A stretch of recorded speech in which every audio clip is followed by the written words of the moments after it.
Hace aproximadamente unos 10 años atrás, estaba yo en una clase de liderazgo y me recuerdo que cada 6 meses yo tenía que ir a la ciudad de Barranquilla, en Colombia. La gran Barranquilla. ¿Hay algún barranquillero por acá? No hay barranquillero aquí. Hay 2 que están perdidos por allá. Y uno que la señora dijo: haz a tu mano porque tú eres colombiano, no importa si eres de Barranquilla. Pero cada 6 meses tenía que ir a Barranquilla, Colombia, y nos reuníamos con un grupo de aproximadamente 700 pastores y hombres y mujeres de negocio para enseñar acerca de principios de liderazgo. Ese era un proyecto de entrenar 1 millón de líderes con la organización del Dr. John Maxwell, y me tocó el campus o el site, como ellos llaman en inglés, de Colombia. Luego me fui a Caracas, a Venezuela, y estaba responsable por 2 años por la sede de Manaus, allá en Brasil. Y me acuerdo como si fuera hoy el proyecto que hicimos acerca del liderazgo, donde estuvimos estudiando acerca de la actitud en el liderazgo, el servicio a la gente. Y es increíble que esa semana estábamos ahí en la casa, estamos en el proceso de sacar las cosas que uno ya no usa. Porque uno dice: un día la voy a usar, y va acumulando, y va acumulando. ¿Verdad? Un día ese pantalón me va a servir. Y ya pasaron 7 años. Y ya pasaron 8 años. Y tú sigues orando por ese pantalón. Y él no entra. Pero por la fe un día va a entrar. Y esa bicicleta que tú compraste ahí para hacer ejercicio, que está en el garaje ocupando espacio, un día la voy a usar. Los que tienen la guitarra, la famosa guitarra que compraron un yard sale para guardar en la casa y nunca la han usado. Y ahí entonces, libros, ropa. Es impresionante la cantidad de cosas que uno tiene. Y en este de juntar las cosas me encontré con unas notas de 10 años atrás, a donde estábamos haciendo un proyecto de liderazgo y hablando acerca de lo que es la actitud. Encontré el libro con los apuntes, estaban ahí. Ese domingo voy a leer a los hermanos en la iglesia un poco acerca de eso, porque tiene que ver con nuestra serie, el proyecto de la felicidad. Entonces hay una historia en el libro, hasta tuve que copiarla porque no me la sé de memoria, pero es una historia muy interesante, la voy a leer rápidamente a ustedes, de un tipo llamado Pepe. Ahora, cuando tú dices Pepe a un brasileño, los brasileños no saben que es un Pepe, porque un Pepe en portugués es Zé. Cuando tú dices Zé, es un Pepe, la Z y la E, Zé es un Pepe.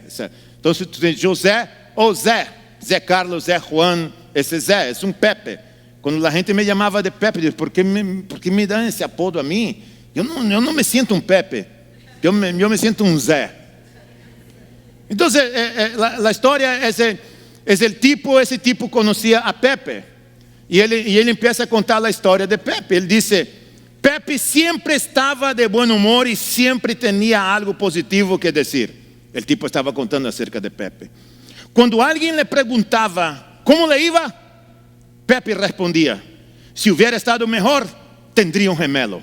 Esa era la actitud de Pepe. ¿Cómo le va? Los colombianos: ¿cómo me le va? Dice un colombiano. ¿Qué es eso, mi gente? Eso no está en el diccionario. ¿Cómo me le va? Imagina. A veces la hermana dice: pastor, ¿cómo me le va? Yo: me le va bien, para llevar la contraria a ella. Pero bueno, ese es otro tema. Cada vez que preguntaba a Pepe: ¿cómo me le va? ¿Cómo te va? ¿Cómo te ha ido? Él decía: si hubiera estado mejor, tendría un gemelo. Él siempre decía esto.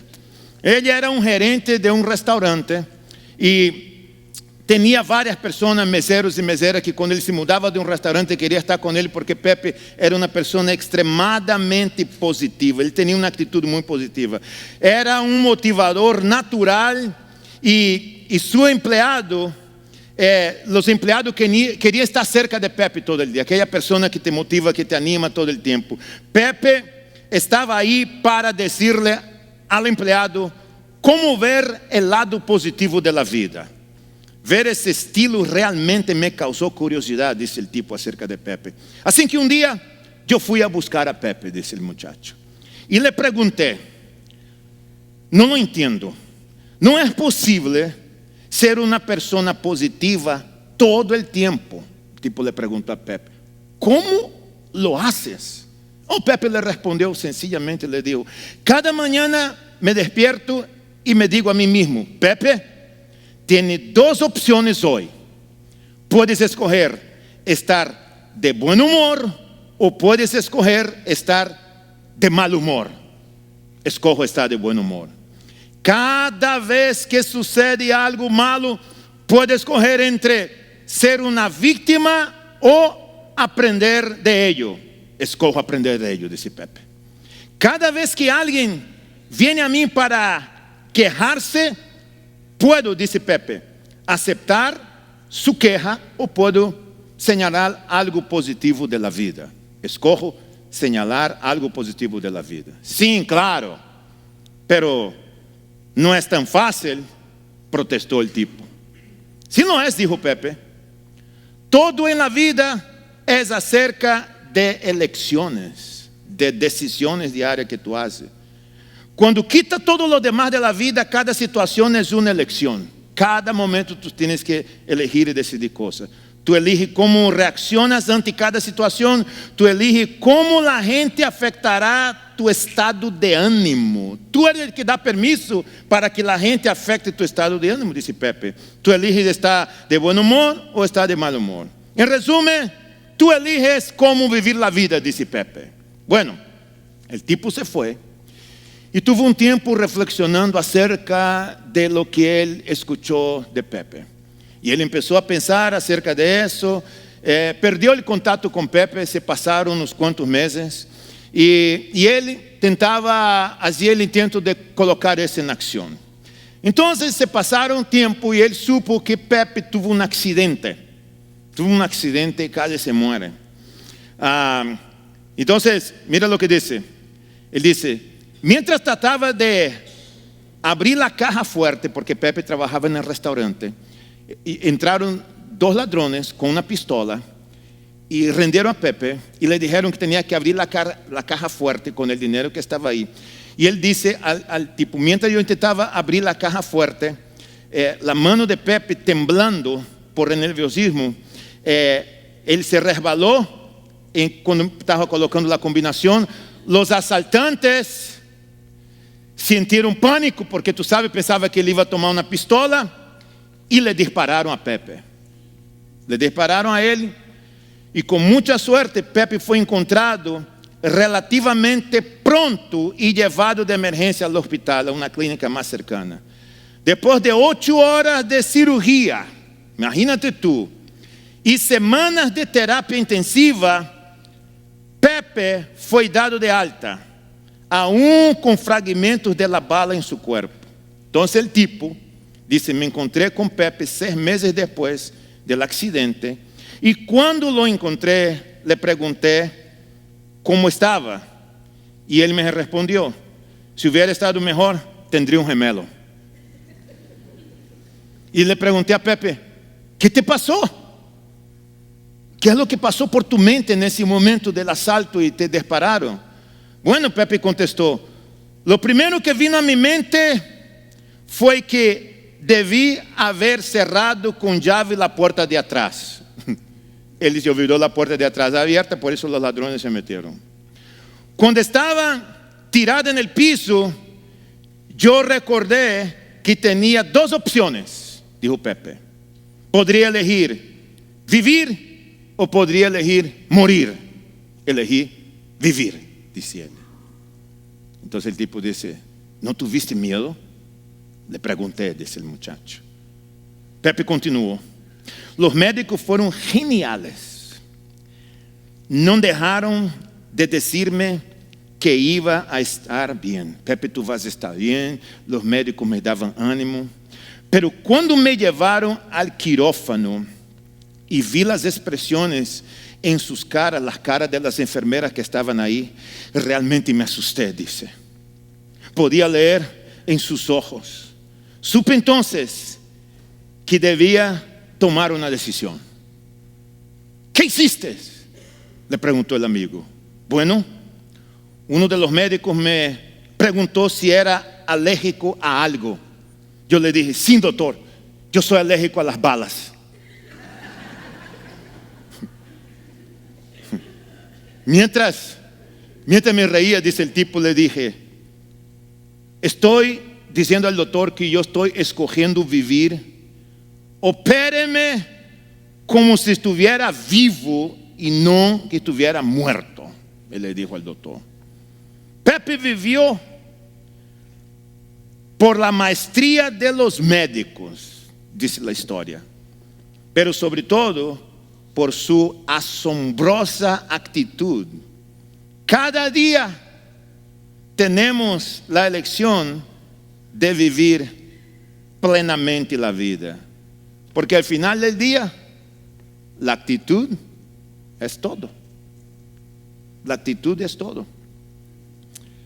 Cuando leí ese libro y estaba meditando en esos detalles acerca de lo que vamos a hablar esta mañana, de la actitud de poner a los demás por encima de nosotros en el proyecto de la felicidad, me doy cuenta una y otra vez más que realmente la actitud que tenemos es muy importante.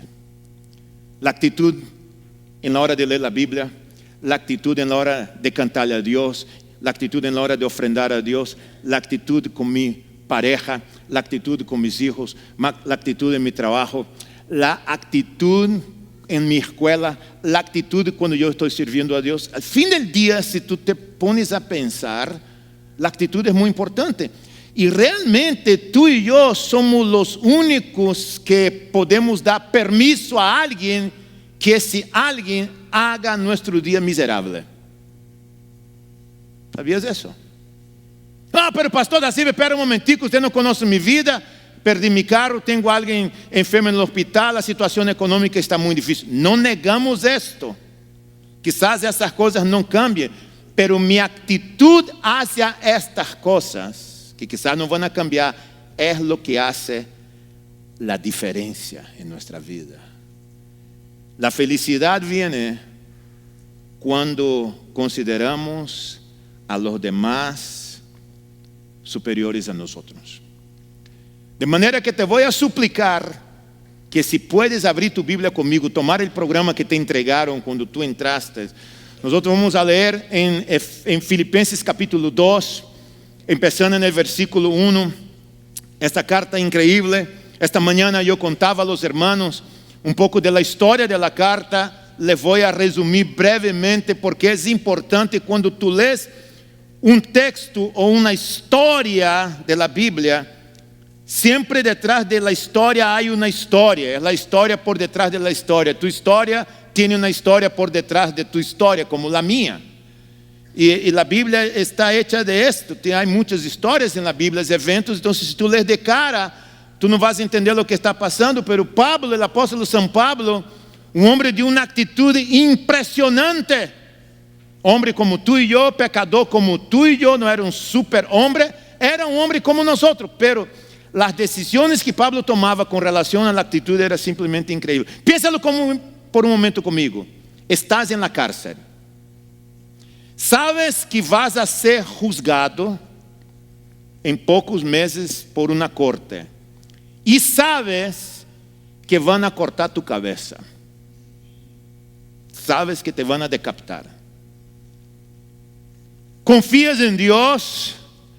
Eres un creyente, serviste a Dios toda tu vida, pero tú sabes que eso va a pasar. ¿Qué harías? Pudieras decir, Dios, te serví tantos años, hice viajes misioneros, te ofrendé, llegaba temprano a las campañas evangelísticas, llegaba temprano al ministerio para servir. Ahora mira cómo está mi situación, mira lo que está pasando conmigo. ¿Por qué no haces un milagro? ¿Dónde tú estás en medio de todo esto? Etcétera, etcétera. Esa puede ser la actitud, y es la actitud de mucha gente, de gente llamada creyentes. Aquellos que la Biblia llama de inmaduros y no conocen lo que es la vida cristiana. Pablo está ahí, en una prisión en Roma, que era como si fuera una casa, estaba de custodia, tenía guardias que cuidaban de él, iba a ser juzgado, mundo romano, y él decide desde la cárcel escribir una carta a los hermanos que vivía en una ciudad llamada Filipos, la ciudad donde estaban los filipenses. Ahora, esta carta que él escribe, 10 años antes de escribir la carta, en Hechos capítulo 16, el apóstolo San Pablo llegó a esta ciudad donde no había iglesia, no había sinagoga, no había cristianos. Y como no había cristianos, no había sinagoga, como judío buscaba una sinagoga para adorar a Dios, pero de acuerdo a las instrucciones de los judíos, se necesitaba 10 familias para formar una sinagoga. Entonces ni siquiera habían 10 creyentes en ese lugar o 10 judíos, porque era una ciudad que no tenía absolutamente nada. Entonces la actitud de Pablo: vamos a orar, vamos a buscar un lugar. ¿Sabe dónde se reunía para la oración? En la orilla del río. En la orilla del río conocieron a una mujer de negocio llamada Lidia. Lidia lo invita a Pablo y a Silas, su compañero, para venir a la casa y dar hospedaje a ellos, comida, y ellos están ahí. Y él empieza a predicar el evangelio. Primero, acción o conflicto que tuvieron, si podemos hablar así, es que había una muchacha que si ella estuviera viva hoy, estaría o en Telemundo o en Univisión, haciendo mucha plata. Era una muchacha que adivinaba. Tú ves que a veces en nuestros canales latinos, o tú prendes la radio y el tipo está ahí hablando de los horóscopos. Y la gente todavía no sale de casa sin antes escuchar el horóscopo. ¿Verdad? Si esa muchacha estuviera viva hoy, estaría en uno de sus canales de televisión. ¿Sabe lo que ella hacía? Ella estaba en la plaza, la gente venía y ella adivinaba. Cuando ella adivinaba acerca del futuro de la gente, le daba dinero. Ella tenía sus amos, sus señores, y esos amos, señores, estaban llenando su bolsillo, haciendo negocio, porque ella tenía un espíritu de adivinación, que es un espíritu maligno. Estaba poseída, y el mismo diablo sabe cómo hacer eso. Entonces ella adivinaba. Y ahí llega Pablo y Silas, están en la ciudad de Filipos. Y esa muchacha empieza, dice la Biblia, Hechos 16, a partir del versículo 16 hasta el 33, tú puedes leer la historia. Ella empieza a seguir a Pablo y Silas todos los días. Dice Pablo, él dice que ella nos seguía todos los días. Y ella repetía esto diciendo: estos son siervos del Dios Altísimo, el que les anuncia el camino de la salvación. Todos los días ella decía eso. Todo era verdad lo que ella decía, pero venía de un espíritu demoníaco que estaba dentro de ella, poseída. Hasta que un día Pablo y Silas en alta voz se voltearon hacia la mujer y le dijeron a ella: en nombre del Señor Jesucristo te ordeno que salga de ella. Y el espíritu inmundo la dejó. Ella estuvo libre. Como ella estuvo libre, ya no adivinava. Como não adivinava, não entrava a la plata, não havia business, não havia negócio. De maneira que estavam entonces los magistrados, acusaram a Pablo e Silas de predicar em Filipos um mensaje que não era lícito de ellos conocer, porque ya eran romanos y lo que ustedes están anunciando es acerca de los judíos. Prenderon los dos, llevaron a la plaza, rompieron su ropa, 40 azotes en cada uno, golpeados, sufriendo. Tomaron los dos, le pusieron en la cárcel, amarraron los pies en el tronco, y ellos estaban ahí con frío, con hambre, sufriendo, con dolor. Pero la Biblia dice que a la medianoche Pablo y Silas cantaban y oraban a Dios. Imagínate tú pasando por esta prueba, esta lucha, esa dificultad. En vez de murmurar, tener una mala actitud, la buena actitud es: hey, bajo cualquier circunstancia que están pasando en nuestra vida, vamos a cantar, Silas, vamos Pablo, bueno, tú empieza. No sé lo que ellos cantaban, pero de pronto quizás cantaban: Dios está aquí, tan cierto como el aire que respiro. Ora tú. Y Pablo oraba. Y Silas cantaba, Pablo oraba. Ellos iban turnándose, hasta que entonces dice la Biblia que a la medianoche estaban cantando y orando, y de pronto, ¡pum!, un terremoto. Pero ese es el terremoto más increíble, impresionante que he escuchado en mi vida. No cayó el techo, ninguna pared, no se movió los pisos. Lo único que hizo fue que se rompieron las cadenas y se abrieron las puertas. Ahora, cuando tú estás en una cárcel y se abren las puertas de la cárcel, tú eres un prisionero. dígame a mí, señores y señores, ¿qué es lo que tú haces? ¿Qué es lo que tú haces? Dime la verdad, la verdad. Ay, aquí me quedo porque me ha encantado vivir aquí, me gusta mucho. A volar se ha dicho, right? Entonces la Biblia dice que el carcelero que estaba ahí, mirando y pensando que los prisioneros habían desaparecido, él tomó luz, estaba oscuro, y él no vio a nadie, tomó un cuchillo y se iba a suicidar. Cuando él se iba a suicidar, él escucha la voz en coro de Pablo y Silas diciendo: no te hagas ningún daño porque nosotros estamos aquí. Miren la honestidad, la sinceridad de esos dos. Y ahí entonces el carcelero, aterrado, si era colombiano, anonadado, impactado, se prostra ante ellos dos y le pregunta a ellos el ABC de la fe cristiana. ¿Sabe cuál es el ABC de la fe cristiana? Señores, dice Hechos 16:32, ¿qué debo hacer para ser salvo?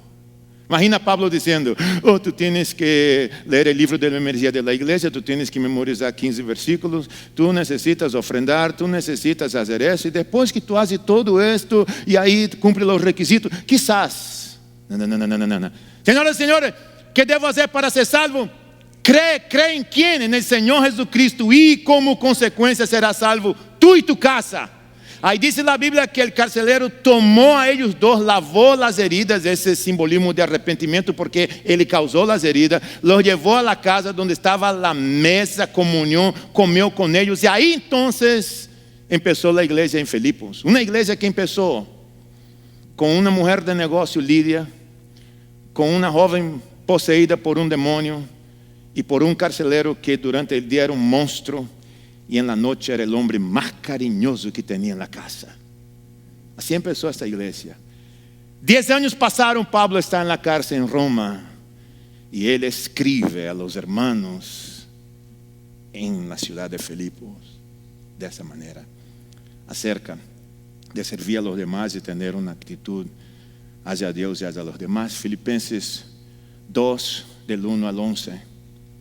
Por tanto, siente algún estímulo en su unión con Cristo, algún consuelo en su amor, algún compañerismo en el espíritu, algún afecto entrañable, lléneme, dice él, desde Roma, lléneme de alegría, teniendo un mismo parecer, un mismo amor, unidos en alma y pensamiento. No hagan nada, absolutamente nada, por egoísmo o vanidad, más bien con humildad, y consideren a los demás como superiores a ustedes mismos. Cada uno debe velar no solo por sus propios intereses, sino también por los intereses de los demás. La actitud, ahí está la palabra clave para nosotros, la actitud de ustedes debe ser como la de Cristo Jesús, quien, siendo por naturaleza Dios, no consideró en ser igual a Dios como algo que se aferrarse. El 7 dice: por el contrario, se rebajó voluntariamente, tomando la naturaleza de siervo y haciéndose semejante a los seres humanos, y al manifestarse como hombre, se humilló a sí mismo y se hizo obediente hasta la muerte, y la muerte de cruz. Por eso Dios lo exaltó hasta lo sumo y le otorgó el nombre que está sobre todo nombre, para que ante el nombre de Jesús se doble toda rodilla en el cielo y en la tierra y debajo de la tierra, y toda lengua confiese que Jesucristo es el Señor, para la gloria de Dios Padre. La iglesia dice amén. Esa es la palabra de Dios. Pablo está diciendo a los hermanos que él conocía cómo debe ser la actitud de ellos cómo deben vivir como creyentes, pero al final del día es una elección, una decisión que nosotros hacemos. Tú tienes que elegir, por ejemplo, vivir una vida de unidad o una vida de división. Entonces, en tu hojita, si tú quieres acompañarme, tú y yo debemos escoger unidad o división. La unidad o la división. En el capítulo 4 de la carta a los Efesios, en el versículo 3 y 5, Pablo dice el siguiente en la versión Reina Valera: solícitos en guardar la unidad del Espíritu en el vínculo de paz. Hasta hay una canción sobre sus textos. Un cuerpo y un espíritu, como fuiste también llamados, en una misma esperanza, en la misma vocación, un Señor, una fe, un bautismo. Solícitos en guardar la unidad del Espíritu en el vínculo de paz. Lo que Pablo está diciendo aquí es que debemos esforzarnos para guardar la unidad, pero nosotros no creamos la unidad. Tú no puedes crear unidad. Tú no puedes pensar que vamos a hacer un evento para producir unidad en la vida de la iglesia. O vamos estar unidos para hacer tal cosa y esa cosa va a traer más unidad. No existe tal cosa. Nosotros no podemos crear la unidad. Solo podemos guardar la unidad. Porque la unidad fue creada por Dios en el momento que el Espíritu Santo de Dios vino a vivir en tu vida cuando tú lo invitaste a venir a tu corazón. Mi hermano lo invitó a Jesús a su corazón, mi hermana lo hizo lo mismo. Nosotros ya estamos unidos, nos pertenecemos. El problema es que por nuestra ignorancia o por nuestra inmadurez nosotros no sabemos eso. Pero ya estamos unidos. Lo que tenemos que hacer es guardar esta unidad, porque la labor del maligno es completamente lo opuesto, es lo contrario. Y esta unidad solo es posible gracias a Dios. Y una cosa yo les voy a decir desde esta mañana a los hermanos: la división en una iglesia, en una empresa, en un matrimonio, en una casa, en un hogar, puede darte cuenta que toda división empieza de adentro hacia afuera, no viene de afuera hacia adentro. ¿Te has fijado en esto? Cuando tú ves iglesias que se dividen, que están peleadas, ¿cómo empezó? Adentro con los hermanos, buscando sus intereses personales.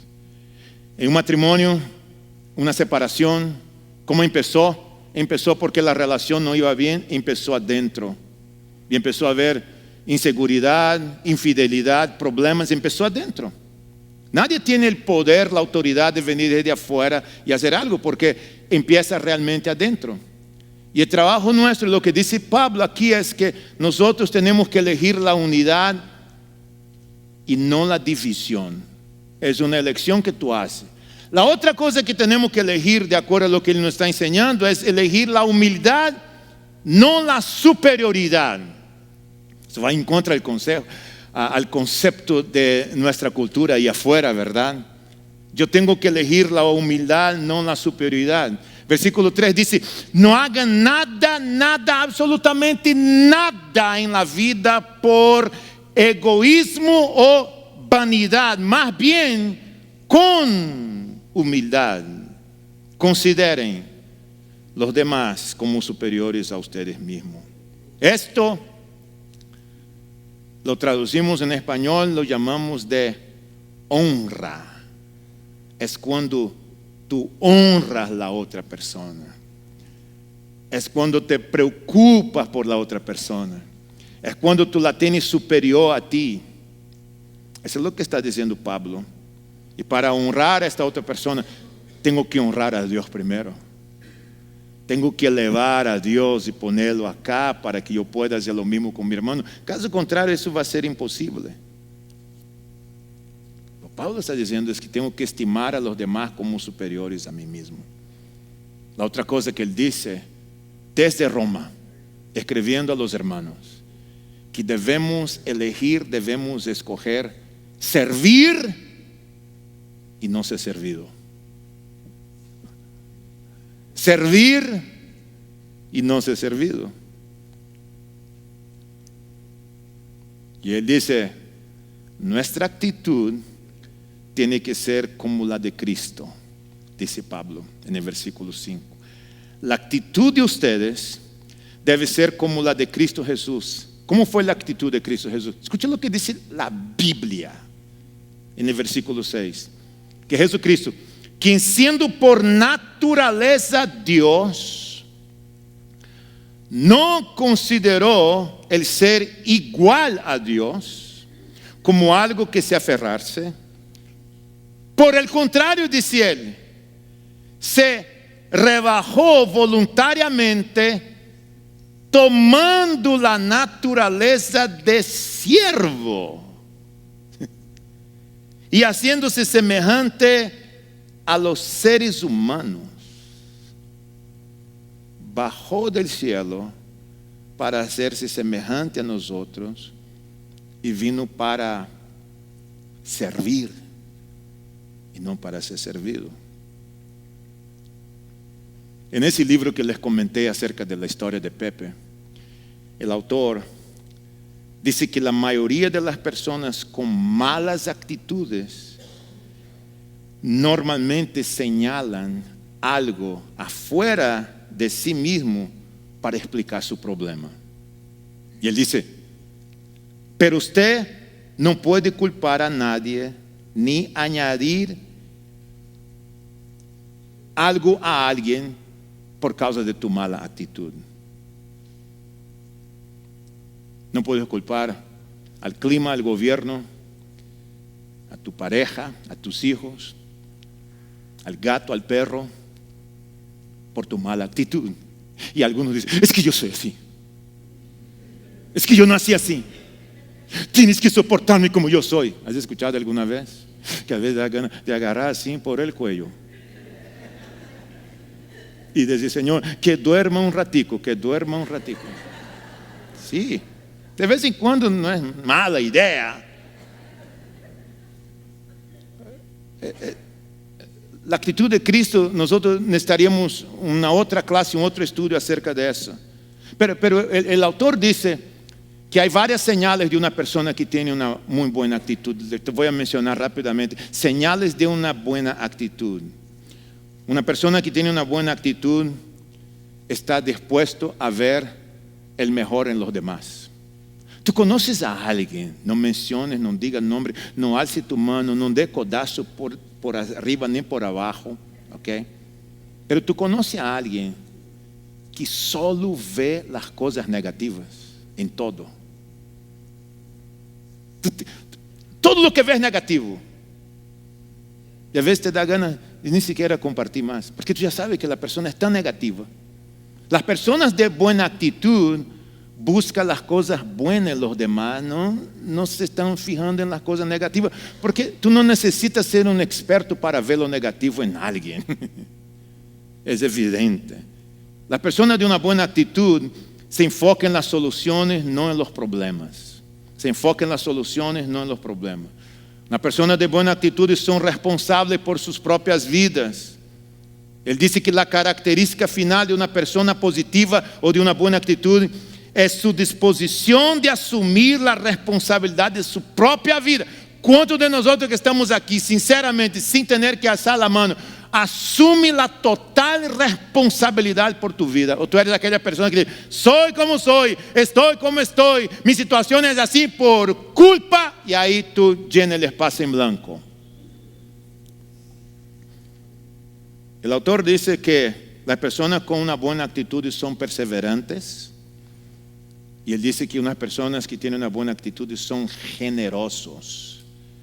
Son personas generosas y personas que ven que están dispuestas a servir. Yo creo que una de las cosas más grandes que puede pasar en la vida de un creyente es que tú puedes entender que en el momento en que tú conociste a Cristo como tu Salvador personal, el Señor te dio dones y talentos, y te dio dones y talentos para que tú puedas edificar la iglesia, servir la iglesia, estar edificando el cuerpo de Cristo. No hay cosa más terrible en la vida de un creyente que tú pases años de creyente, toda tu vida de cristiano, sentado en una silla, escuchando a alguien hablar, cantando ofrendas, pasa 1h15, 1h30, vas a tu casa, regresa el próximo domingo. Esa es tu vida. Para eso te llamó Dios. No. Dios te llamó para que tú puedas hacer la diferencia. El apóstol San Pablo dice que debemos elegir permanecer, no desistir. El número 4 en tu hojita. Versículo 8 dice: y al manifestarse como hombre, se humilló a sí mismo y se hizo obediente hasta la muerte de cruz. Jesucristo fue obediente hasta la muerte. Nunca pensó en dejar o desistir de su misión de ir a la cruz. Él fue a la cruz, fue obediente hasta la muerte. Contaba esta mañana en el servicio de las 9.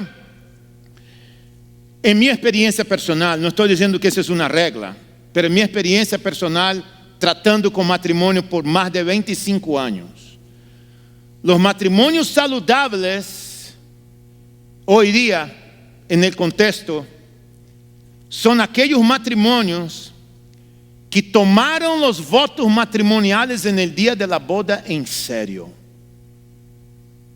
Son aquellos matrimonios que tomaron los votos frente al pastor, al juez, al cura, quien sea, en serio. Son aquellos matrimonios que pasan por lucha, por pruebas, por dificultades, por crisis, pero la palabra separación y divorcio no está en el vocabulario. Son aquellos matrimonios que dicen: pase lo que pase, ocurra lo que ocurra, nosotros estamos enganchados en esto y vamos a seguir adelante. Los matrimonios no saludables, que aunque están juntos, primera crisis, primer problema, la primera cosa que dice: mejor nos divorciamos, mejor nos separamos, mejor, y hoy en el mundo moderno es: mejor vamos a dar un tiempo. Mejor vamos dar un tiempo, para ver si dando un tiempo las cosas se van a arreglar. ¿Right? La vida cristiana debería ser así: permanecer siempre, desistir nunca, nunca. Y por último, podemos ver que Jesús es nuestro mejor ejemplo de humildad, nuestro mejor ejemplo de obediencia, nuestro mejor ejemplo de servicio, nuestro mejor ejemplo de entrega, Jesucristo. Y vean como Pablo termina su conversación con los hermanos que estaban allá en la ciudad de Filipos. En el versículo 9, te voy a pedir que te pares conmigo para que podamos leer ese versículo 9, del 9 a 11. Y vamos a leerlo así, que se oiga bonito, porque está siendo grabado. Y si tú gritas, va a salir tu voz ahí. Si te atrasa, todos van a saber que eres tú. Si te adelanta, igual. Entonces, juntos. Palabra final. Jesucristo, nuestro mejor ejemplo. En el versículo 9 al versículo 11. Vamos a leer en coro, a la cuenta de 3. A la 1, 2, 3. Por eso Dios lo exaltó hasta lo sumo y le otorgó el nombre que está sobre todo nombre, para que ante el nombre de Jesús se doble toda rodilla en el cielo y en la tierra y debajo de la tierra, y toda lengua confiese que Jesucristo es el Señor, para la gloria de Dios Padre. ¿Y cuántos dicen amén a esto? Sí, Señor. Toda rodilla se doble ante el nombre que es sobre todos los nombres, el nombre de Jesucristo. Vamos a orar.